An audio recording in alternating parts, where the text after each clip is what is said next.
Students, today we are going to discuss indifference map. In previous class, we discussed about indifference curve and we discussed how indifference curve approach or ordinal utility approach is different from the previous one that we learned, that is cardinal utility approach. In cardinal utility approach, we were using numbers, we were assigning numbers to the utility to the satisfaction. But in case of ordinal utility approach, we give rank to the satisfaction. We compare the utility of different units of goods. So now today we are going to discuss indifference map. So what is indifference map? Indifference map refers to the family of indifference curves that represent consumer preferences over all the bundles of the two goods. So indifference map means the family of indifference curves, means when we show different types of indifference curves of different combination of two goods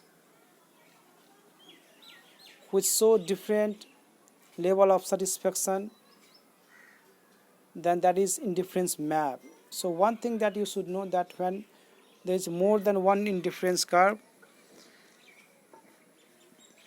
which are drawn for different combination of two goods which are consumed, then that is known as indifference map. An indifference curve represents all the combinations which provide same level of satisfaction. So in previous class also, yesterday also, I discussed that whatever point you choose on the indifference curve that shows the same level of satisfaction, means consumer is finding herself or himself indifferent. Okay, so different combinations of different bundles of two goods are selected and consumers feel indifferent, means having same level of satisfaction. So one thing is clear, that on the one indifference curve, any point drawn, any point shows the same level of satisfactions. So however, every higher or lower level of satisfaction can be shown on different indifference curves. But if there is different satisfaction, so satisfaction level may be high or may be low in comparison. So when we compare and there is less level of satisfaction, there is less satisfaction, lower satisfaction, then that curve, indifference curve, will be drawn below the given curve. And if there is more level of satisfaction, then indifference curve will be drawn above the given indifference curve. Means जो ऊपर रहेगा indifference curve, जो right side में रहेगा वो ज़्यादा satisfaction देगा, और जो लेफ़्ट साइड में रहेगा, जो नीचे में रहेगा, वो लो सेटिस्फेक्शन जो है वो शो करता है. यानी कि एक इंडिफरेंस कर्व का किसी भी पॉइंट पे सेम लेवल ऑफ सेटिस्फेक्शन मिलता है, लेकिन जैसे ही इंडिफरेंस कर्व दूसरा हो जाता है, यानी कि तीन इंडिफरेंस कर्व है, तो तीनों इंडिफरेंस कर्व जो अलग अलग लेवल ऑफ सेटिस्फेक्शन को शो करेगा. So different indifference curve, difference level of satisfaction. So what does it mean? It means that higher indifference curves represent higher level of satisfaction and lower indifference curves shows lower level of satisfaction.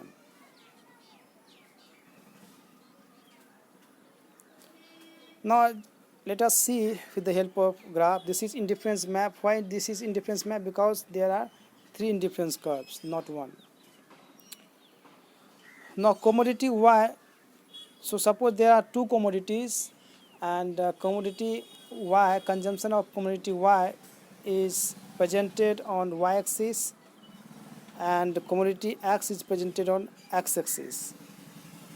So there are three different indifference curve that we see here, and all these three indifference curves show different level of satisfaction. So just take example of IC1. So IC1 curve at point A, consumer is consuming OP amount of Y and OR amount of X, but as commodity of X increases, X का जो है consumption को बढ़ा दिया गया और Y को उतना ही रखा,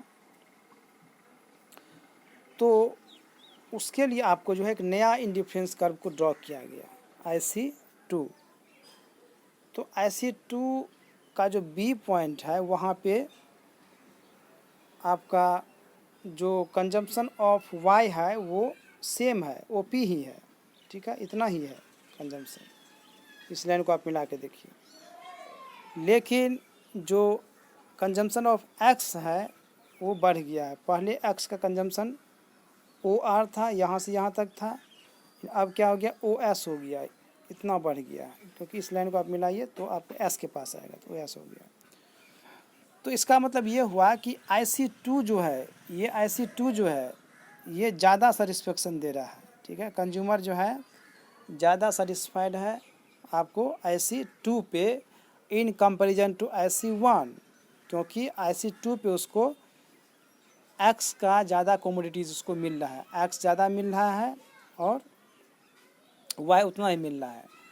तो आपको यहाँ पे ये चीज़ को याद रखना है कि ज़्यादा से ज़्यादा यदि ज़्यादा नंबर्स ऑफ कॉम्बिनेशन यदि मिल रहा है कंज्यूमर को, तो अपने आप को ज़्यादा सेटिस्फाइड फील करेगा।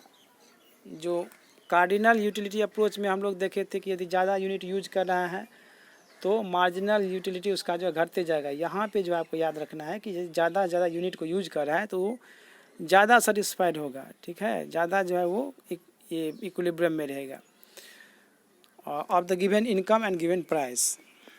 तो इस चीज़ को आपको याद रखना है। तो यहाँ पे सबसे ज़्यादा सेटिस्फेक्शन मिल रहा है IC3 पे। यदि यहाँ पे एक पॉइंट आ जाएगा या कोई भी पॉइंट आप IC3 पे ले लीजिए, वो सेम सेटिस्फेक्शन देगा, लेकिन IC3 पे जो पॉइंट है वो ज़्यादा सेटिस्फेक्शन देगा in comparison to IC2, in comparison to IC1। तो IC1 सबसे लोअर IC कर्व हो गया, इंडिफरेंस कर्व हुआ, वहाँ पे कंज्यूमर जो है लेस सेटिस्फाइड है। IC2 पे मोर सेटिस्फाइड है, IC3 पे सब ज़्यादा सेटिस्फाइड है। तो higher indifference curves gives higher satisfaction and lower indifference curves give lower satisfaction. So I hope that you have understood the meaning of this.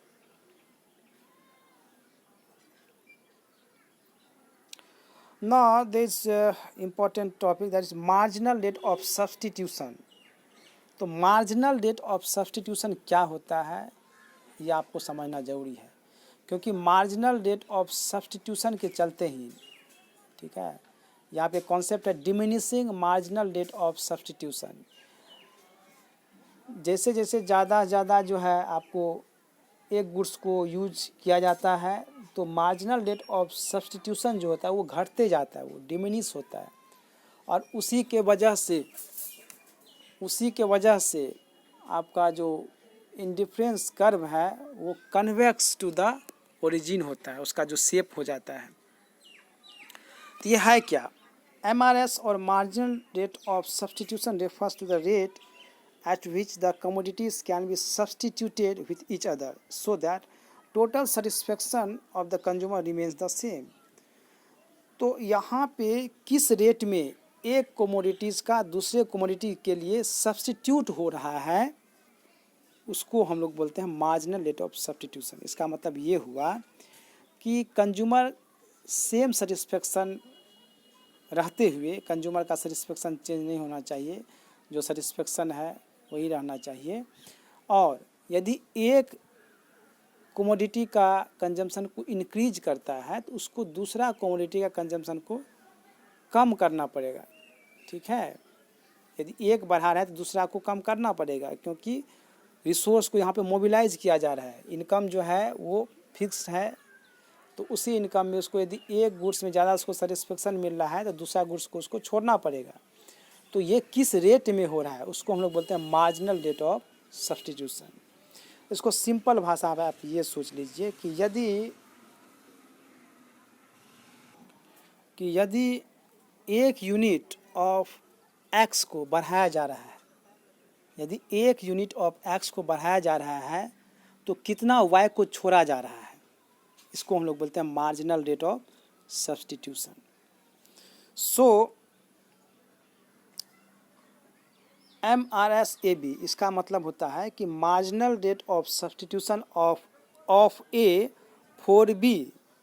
ठीक है, मार्जिनल इसका मतलब क्या होता है, marginal rate of substitution of A for B, मतलब B को कितना छोड़ा जा रहा है और ए को कितना जो है, मतलब ए को गेन किया जा रहा है तो बी को कितना छोड़ा जा रहा है। इसका मतलब यही हुआ कि यदि ए का एक यूनिट को बढ़ा रहा है कंजम्पशन के लिए तो बी को कितना छोड़ रहा है। So units of bananas that is B willing to sacrifice divide by units of apples willing to gain, और इसको बोल सकते हैं कि change in banana divide by change in apple is known as marginal rate of substitution of A for B. तो MRS of A for B क्या होगा, change in B, simple सा भाषा, divide by change in A. तो B में क्या change हो रहा है, बी को सैक्रिफाइस किया जा रहा है, ठीक है, और ए को क्या कर रहा है, ए को गेन किया जा रहा है, यानी कि एक यूनिट ऑफ एप्पल को बढ़ाने से बी में कितना चेंज हो रहा है, बी को कितना छोड़ा जा रहा है, कितना बी को जो है ये त्याग किया जा, सैक्रिफाइस किया जा रहा है, वो हो जाएगा MRS। Therefore here it is a rate at which a consumer is willing to give up bananas for one more unit of apple. It means MRS measures the slope of indifference curve, और इसीलिए MRS जो है curve का जो slope होता है उसको major करता है, और इसलिए यदि स्लोप को मेजर करता है, स्लोप का फार्मूला यही हो जाएगा, ठीक है। तो यदि स्लोप को मेजर कर रहा है तो इसका मतलब हो गया कि ये आपको इंडिफरेंस कर्व जो कॉन्वेक्स टू द ओरिजिन होता है उसको ये आपको जस्टिफाई करता है, इसको ये आपको एक्सप्लेन करता है। अब यहाँ पे एक जो है आप यहाँ पे एग्जांपल देख लीजिए, बनाना और एप्पल के बीच में जो आपको यहाँ पे MRS हो रहा है, सब्स्टिट्यूट हो रहा है, एक P पॉइंट है इंडिफरेंस कर्व पे, तो वहाँ पे क्या हो रहा है, एक एप्पल को यूज किया जा रहा है और बनाना 15 यूज किया जा रहा है, ठीक है।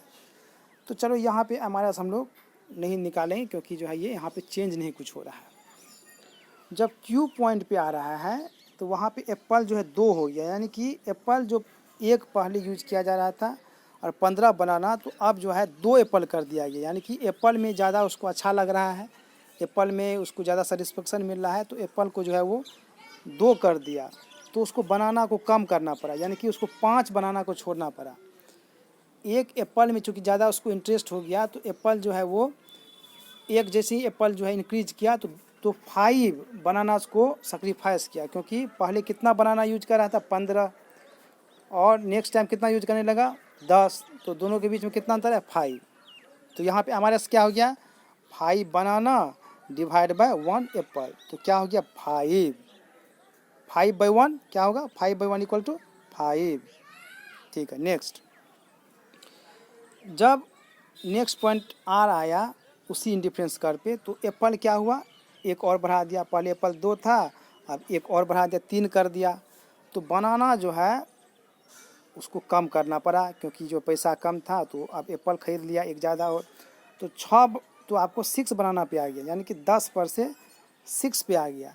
तो अब देखिए अब 6 पे आ गया, इसका मतलब ये हुआ कि पहले वो 10 जो है उसको ले रहा था, अब 6 ले रहा है, तो कितना जो है दोनों के बीच में कितना बनाना को छोड़ा, वो 4 बनाना को छोड़ा, यानी कि अब जो है 4 बनाना को वो सैक्रिफाइस किया, यानी कि अब उसको एप्पल जो ज़्यादा अच्छा लग रहा है तो उसको वो जो है बनाना को 4 बनाना को छोड़ दिया। तो यहाँ पे 5 बनाना को छोड़ा, उसके बाद फिर 4 बनाना को छोड़ा, जैसे ही फिर एक एप्पल बढ़ा दिया, यानी कि जब चौथा एप्पल को यूज कर रहा है तो कितना बनाना जो है खरीद रहा है 3 बनाना खरीद रहा है, यानी कि कितना यहाँ पे बनाना को छोड़ दिया, तो 6 से 3 पे आ गया, यानी कि 3 पे जो है 3 बनाना को छोड़ा, यानी कि पहले जो है 5 बनाना को सैक्रिफाइस किया, फिर 4 बनाना को सैक्रिफाइस किया, फिर 3 बनाना को सेक्रीफाइस, और इस तरह से बढ़ते जा रहा है। तो यहाँ पे देखिए, यहाँ पे 5 बनाना डिवाइड बाय 1 एप्पल। उसके बाद क्या हुआ, यहाँ पे कितना चेंज हो रहा है, 2 से 3 पे 1 एप्पल बढ़ा रहा है, तो कितना बनाना को छोड़ रहा है, 4 बनाना को छोड़ रहा है, तो 4/1 यानी कि 4 हो गया। उसके बाद 3 बनाना और 1 एप्पल, यानी कि 3 बनाना में चेंज हो रहा है और 1 एप्पल में चेंज हो रहा है, तो 3/1 यानी कि 3। फिर क्या किया, जैसे ही 5वां एप्पल जो है खरीदा तो बनाना 1 ही खरीदा, ठीक है। तो यहाँ कितना चेंज हुआ, यहाँ 2 चेंज हुआ, ठीक है, इनकी 2 बनाना को छोड़ना पड़ा। तो यहाँ पे क्या हो गया, चेंज बनाना में कितना चेंज हुआ, बनाना में 2 चेंज हुआ, एप्पल में कितना चेंज हुआ, 1 चेंज हुआ, 2/1 यानी कि 2। तो यहाँ पे एक चीज़ को आप गौर कीजिए कि पहले 5 था, फिर 4 बनाना, पहले 5 बनाना को छोड़ा, फिर 4 बनाना को छोड़ा। 1 मिनट, पहले 5 बनाना को छोड़ा, फिर 4 बनाना को छोड़ा, फिर 3 बनाना को छोड़ा, फिर 2 बनाना को छोड़ा। और तो इससे आपको क्या सीख मिल रहा है, इससे ये सीख मिल रहा है कि जिस तरह से एप्पल को बढ़ाते जा रहे हैं तो बनाना को भी हम लोग छोड़ते जा रहे हैं, लेकिन बनाना जो छोड़ रहे हैं वो घटते हुए क्रम में छोड़ रहे हैं।